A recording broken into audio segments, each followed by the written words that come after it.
Lectrice, lectrice, bonjour, gracieuse Robert en ligne pour te faire un retour de Dégage Simone, de Lucie C'est mieux. Alors, ah bah oui, d'habitude je lis le résumé, mais là je ne l'ai pas sous la main, c'est dommage. Donc je vais déjà devoir commencer par faire une pause. Eh ben c'est pas grave, pour l'instant je vais commencer par me présenter.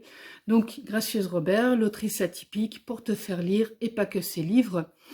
Sur cette chaîne, je te propose des retours de lecture comme celui-là, des horoscopes décalés, des interviews d'auteurs et des retours d'expérience.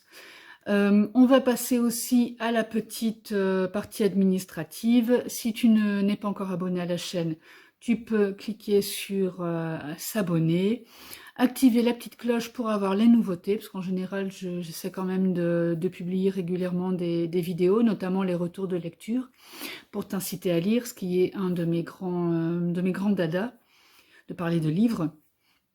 Et après, te demander aussi, bien sûr, de laisser un petit pouce bleu sur cette vidéo et de ne pas hésiter à la diffuser. Et moi, je vais faire la petite pause pour aller chercher le résumé. Voilà, alors, je vais te lire le résumé. Désolée, c'est sur mon PC parce que je l'avais acheté en e-book. Lisa s'apprête à quitter Paris pour le rejoindre Trégnac en Corrèze. À la demande de son père, elle doit rencontrer un agent immobilier et mettre en vente la ferme de son grand-père, décédé depuis 2 ans. Mais voilà que les souvenirs reviennent, éclairant les liens qu'elle a tissés avec Pape Jules et ce pays. Ses racines à elle sont bien là. Sa rencontre tout à fait inattendue avec Simone, installée dans le grenier de la maison, viendra tout bouleverser. Qui, dans ce dilemme, va l'emporter? Son obéissance aux décisions paternelles ou son profond désir de vivre dans cette ferme qu'elle aime tant? Voilà, alors, c'est vrai que ce livre parle beaucoup de la terre, des paysans et de cette vie qu'il mène en Corrèze. Alors pour les Français, vous connaissez la Corrèze comme une région un peu désertique, où il n'y a pas grand-chose, entre guillemets, où il faut faire des kilomètres, ne serait-ce que pour aller acheter une baguette ou pour trouver du travail. Mais justement, c'est ça aussi qui est bien dans ce roman, c'est qu'elle parle aussi du fait qu'il n'y a pas que ça.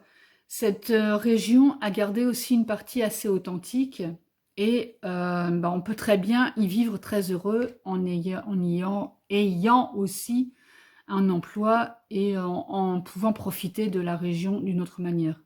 Je vais faire une petite pause. Alors je vais profiter pour lire un petit extrait puisqu'elle elle nous a proposé aussi un extrait. Mais tant de choses lui échappaient.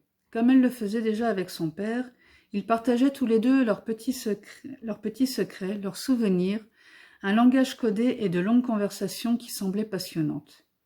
Parfois ils se sentaient totalement exclus de leur charabia et de leurs regards complices.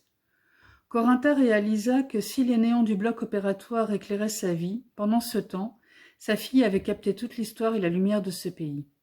Mais que voulait-elle changer? Hein? Pardon. Mais que voulait-elle changer vraiment dans son existence? Ah oui, d'accord, il me manquait un mot. C'est moi qui n'ai pas lu le mot, c'est pas grave, ça va bien se passer. Donc, voilà. Je suis un petit peu perturbée parce que je suis en train de lire sur le PC. J'essaye de faire en sorte qu'il ne tombe pas, parce que là, c'est moi qui vais pleurer. Le sujet de l'œuvre, comme je disais, c'est... merde, comment elle s'appelle? Notre brave Lisa, ça va bien se passer aussi.